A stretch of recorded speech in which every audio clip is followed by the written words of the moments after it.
नमस्कार दोस्तों, मैं एमडी सांगला एडवोकेट आपके लिए लाया हूं एक नई सीरीज जो हमारे रोज़मर्रा की ज़िंदगी में काम आने वाले कानूनों से संबंधित है। आज आपको किसी प्रकार की अचल संपत्ति खरीद करने से पूर्व जब सौदा करते हैं तब हमें किन किन बातों को ध्यान में रखना चाहिए, उन बातों के संबंध में बताया जा रहा है।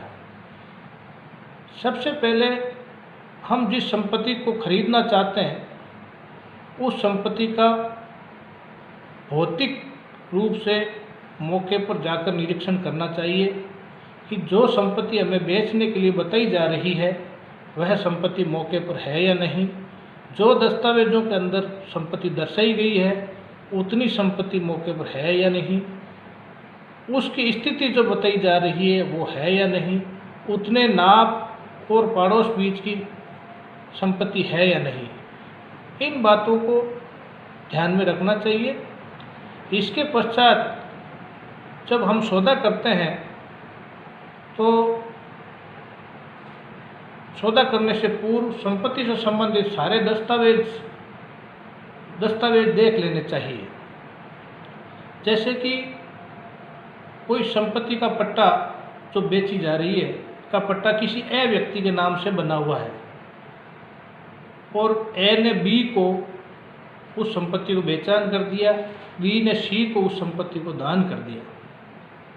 तो सबसे पहले ए के नाम से बना हुआ पट्टा, उसके बाद ए ने जो बी के हक में बेचाननामा लिखा वह बेचाननामा, और बी ने जो सी के हक में गिफ्ट या अंतरण या बख्शीश जो भी लिखा है उसका दान पत्र, यह उस बेचने वाले व्यक्ति के पास होने चाहिए और तीनों ही दस्तावेज पंजीकृत दस्तावेज होने चाहिए।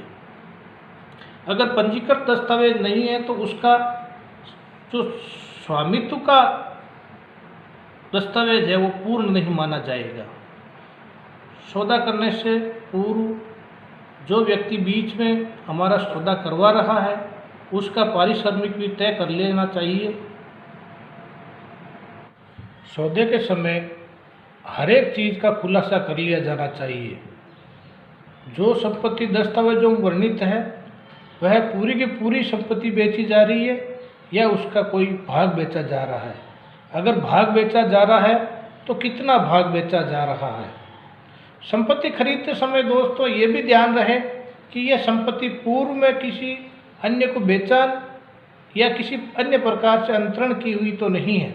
इसके साथ ही ये भी ध्यान रहना चाहिए कि इस संपत्ति के संबंध में किसी कार्यालय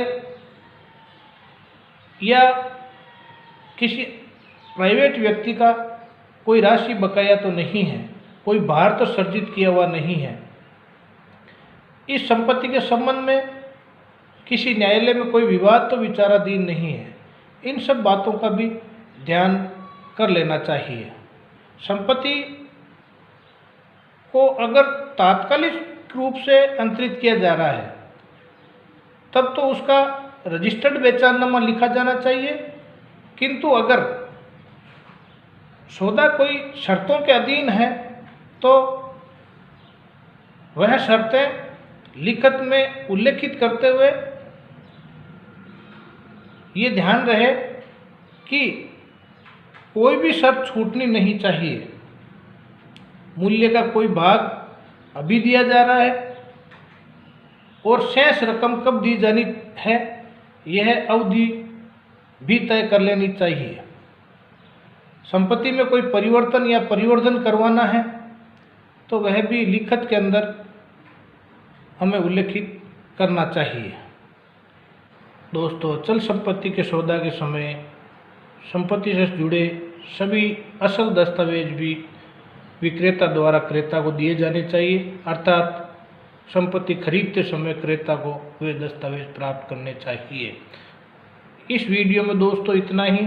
अगले वीडियो में आपको अचल संपत्ति के खरीदारी के समय लिखे जाने वाले बेचाननामा में किन किन बातों का समावेश होना चाहिए और किन बातों का ध्यान रखा जाना चाहिए यह बताया जाएगा। तब तक के लिए नमस्कार।